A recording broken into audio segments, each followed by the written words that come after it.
Assalamualaikum warahmatullahi wabarakatuh. Kembali lagi bersama saya akan membacakan kitab Khulasath Nurul Yakin juz kedua, Sejarah Nabi Muhammad Sallallahu Alaihi Wasallam. Kita masuk ke pasal yang ke-6.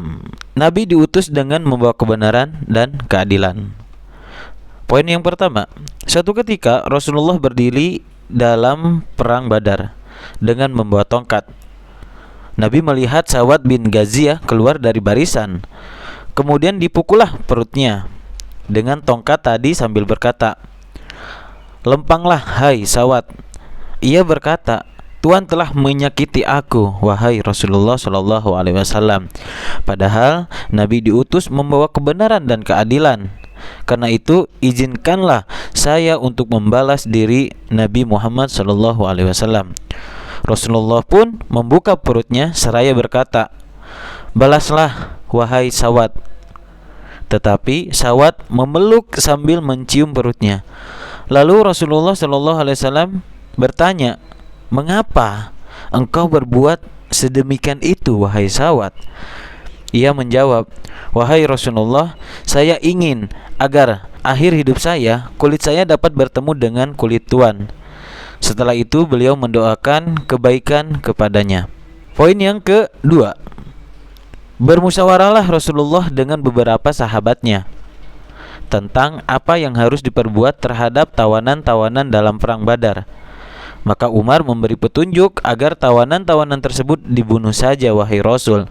Sedang Abu Bakar mengusulkan pula supaya tawanan-tawanan itu dibiarkan hidup saja, wahai Rasul. Tetapi harus diambil tebusannya untuk memperkuat orang-orang Islam menghadapi orang-orang musyrik. Poin yang ketiga, Rasulullah menyetujui pendapat Abu Bakar. Nah, ini dalam menyetujui ini ada catatan pada kali ini.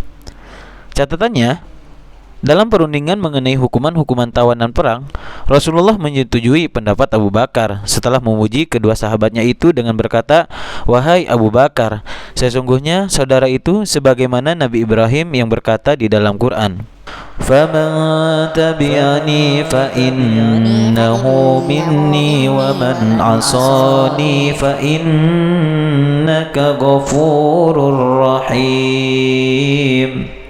Yang artinya, barang siapa mengikuti aku, maka sesungguhnya ia itu adalah golonganku. Dan barang siapa durhaka kepadaku, maka sesungguhnya engkaulah Tuhan yang maha pengampun lagi maha penyayang. Lalu beliau memuji kepada Umar dengan berkata, "Wahai Umar, sesungguhnya saudara itu sebagaimana Nabi Muhammad yang telah mendoa kepada Tuhan dalam Al-Quran, 'Rabbi la tadar 'alal ardi minal kafirina dayyara.'" Yang artinya, "Hai Tuhanku, janganlah ditinggalkan segelintir pun daripada orang kafir itu di atas bumi ini." Kita lanjut ke poin ketiga. Ketika Rasulullah menyetujui pendapat Abu Bakar dan memerintahkan agar tidak melepaskan seorang tawanan kecuali dengan tebusan. Nih, adapun tebusan itu dari 1.000 sampai dengan 4.000 dirham. Nih, ini ada catatan lagi nih.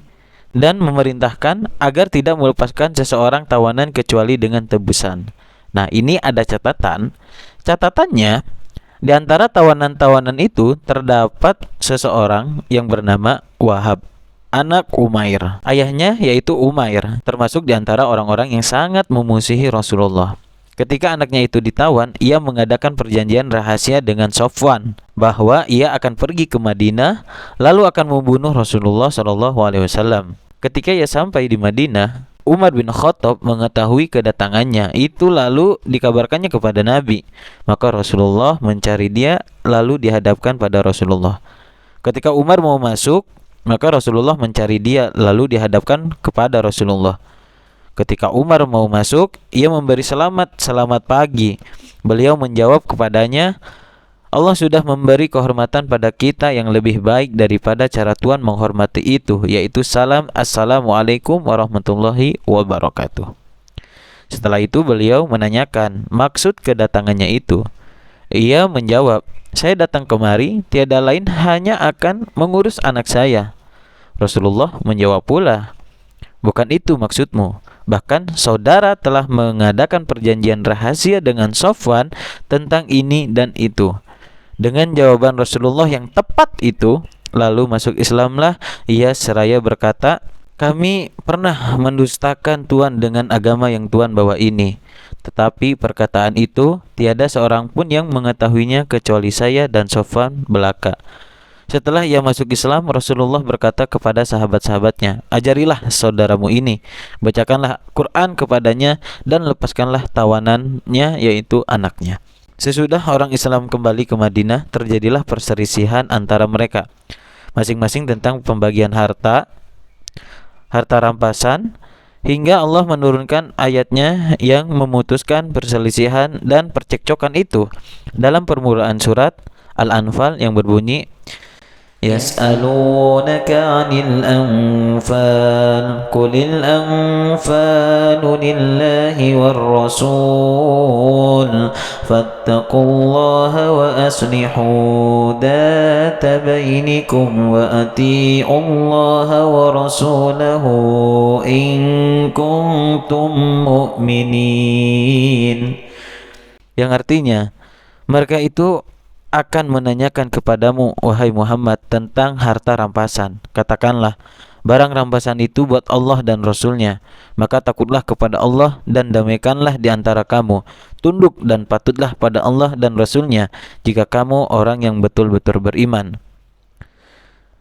Setelah datang firman Allah, mereka menjadi rukun dan sadarlah hati mereka itu, yang hampir saja terjadi perpecahan.